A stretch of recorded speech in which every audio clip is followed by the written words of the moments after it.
Bismillahirrahmanirrahim. Assalamualaikum warahmatullahi wabarakatuh. Halo teman-teman. Di kesempatan kali ini, di bulan bahasa 2020 SMA N1 Pangalengan, saya berkesempatan mengikuti lomba monolog. Saya Ira Wijaya Kusuma dari kelas 11 IPS 6. Terima kasih.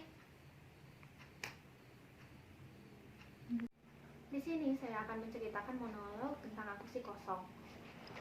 Aku Si Kosong menceritakan tentang seseorang yang sedang mengalami depresi karena masalah yang dirundungnya silih berganti, tidak pernah ada solusinya. Dia berputus asa. Dia hingga lupa akan Tuhannya. Namun saat dia akan berputus asa dan dia akan mengakhiri hidupnya karena hidupnya tidak pernah ada tujuannya, ada seseorang yang menguatkannya, yaitu si Putih. Si Putih menguatkan agar dia agar sadar dan agar dia selalu mengingat Tuhannya. Si Putih. Lama-kelamaan si Kosong terlihat dia mulai berubah. Dia mulai mengingat Tuhannya. Dia tidak menjadi seseorang yang berputus asa. Dia menjadi semangat. Dan mulailah dia dengan kehidupan barunya dengan awal yang baik. Selamat menyaksikan.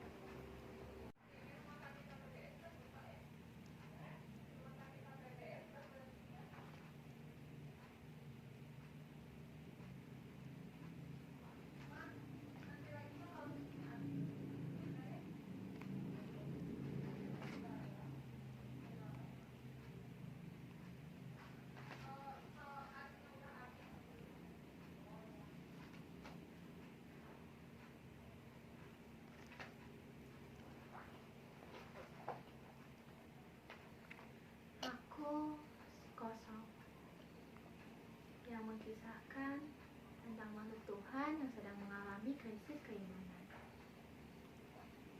Aku sedang mencari jati diriku dengan masalah yang terus datang silih berganti di hidupku, terus merundung hidupku. Namun aku hanya dapat bertanya-tanya, dosa apa? Apa yang sudah Tuhan rencanakan untukku? Apa yang akan Tuhan hadiahkan untukku?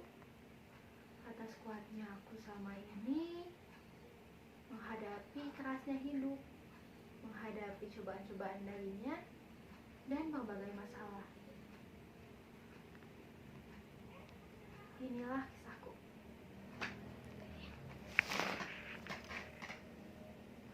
Suatu hari, si Kosong bertemu sahabatnya si Kula. Si Kosong bertanya. Dia berkata, "Kamu tidak punya beban hidup ya? Enak ya jadi kamu. Tidak perlu menguruskan beban hidup.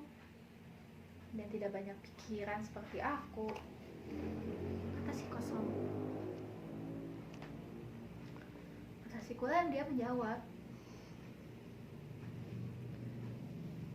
"Jangan begitulah kamu, Kosong. Setiap orang pasti punya masalahnya masing-masing. Setiap orang pasti dirundung beban hidupnya masing-masing.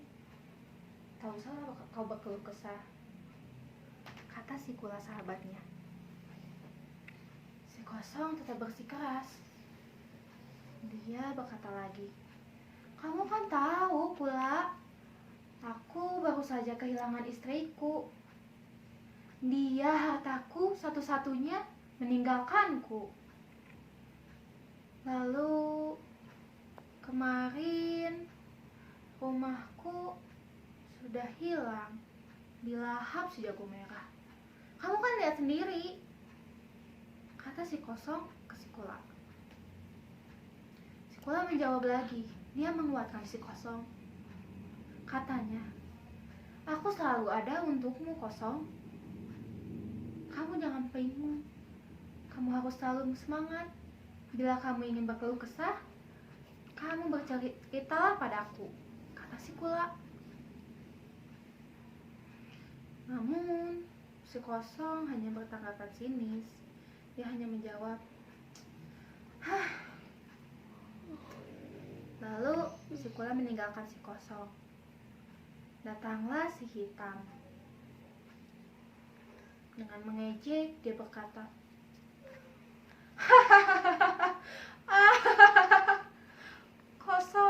Kosong, malang sekali ya nasibmu.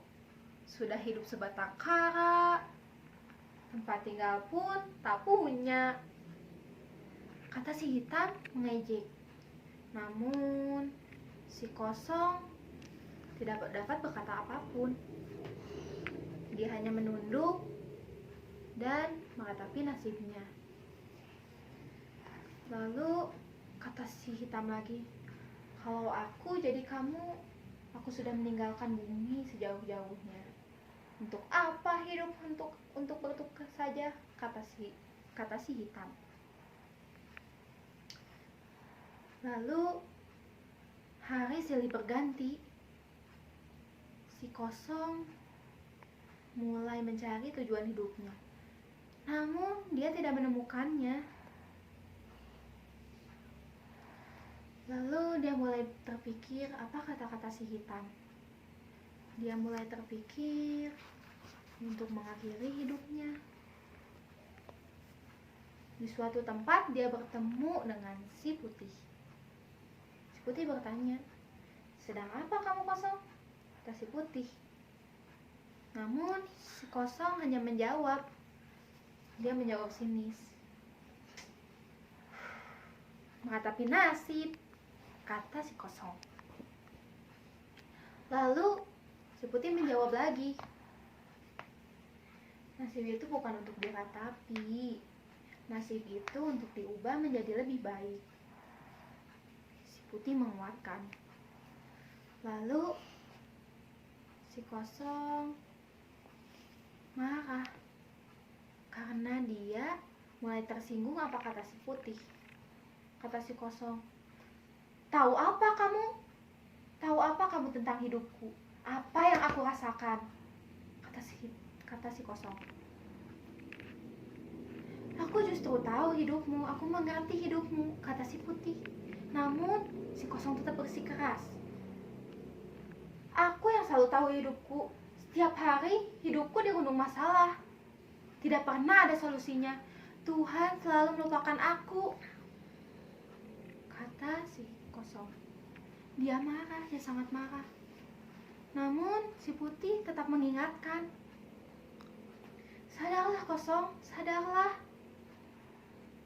Kamu masih mengingat kebesaran Tuhan bukan? Aku tahu itu Kosong, kata si Putih. Namun si Kosong makin marah. Tuhanku tidak pernah mengingatku. Untuk apa aku sadar? Untuk apa?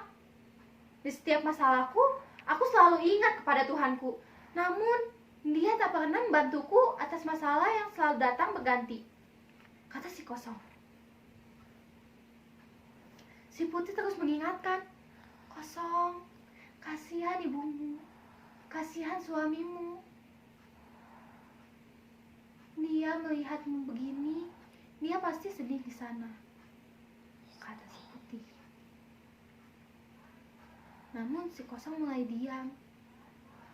Dia mulai ingat dengan masalahnya. Dia mulai ingat dengan kesalahannya. Hari silih berganti. Dia bertemu lagi dengan si Putih. Dia bertanya, Putih, apa yang harus aku lakukan, Putih? Aku bingung aku harus bagaimana sekarang. Aku sudah depresi dengan masalahku. Apa yang harus aku perbuat? Kata si Kosong. Si Putih mengingatkan lagi, Kosong, kamu harus selalu ingat Tuhanmu. Kamu harus ingat orang tuamu. Ingat suamimu yang di sana pasti melihatmu dan sedih melihatmu seperti begini. Melihatmu putus asa. Kamu harus selalu bersemangat Kosong, kata si Putih. Lalu si Kosong mulai memikirkan apa kata si Putih. Dia harus memulai jalan hidupnya, memulai awal hidupnya dengan keadaan yang baik. Dia harus selalu ingat Tuhannya. Dia mulai realistis. Dia jangan pernah berputus asa, dia harus semangat lagi. Dan akhirnya si kosong pun mulai bersemangat lagi untuk menjalani hidupnya. Dia selalu ingat Tuhannya dan berusaha tidak lupa berdoa. Khoda dari monolog aku si kosong yaitu kita harus selalu tahu kemana kita akan berlabuh, kemana tujuan kita hidup. Kita harus selalu mengingat Tuhan kita dalam setiap masalah kita. Setiap masalah pasti ada solusinya. Tuhan selalu menyiapkan yang terbaik untuk kita. Kita tidak boleh berputus asa. Kita harus tetap semangat dan mulai berpikir. Hidup itu tidak itu-itu aja. Banyak yang harus kita hadapi. Banyak yang harus kita pikirkan. Harus ada yang kita banggakan. Orang tua kita, kerabat-kerabat kita, teman-teman kita, dan orang-orang di sekitar kita. Mereka akan bangga atas apa yang kita lakukan, assignment yang kita lakukan. Makanya setiap ada masalah, kita jangan pernah merasa sendiri. Kita masih punya Tuhan, keluarga, dan semua orang baik di sekitar kita. Jangan pernah lupa untuk selalu berusaha dan berdoa.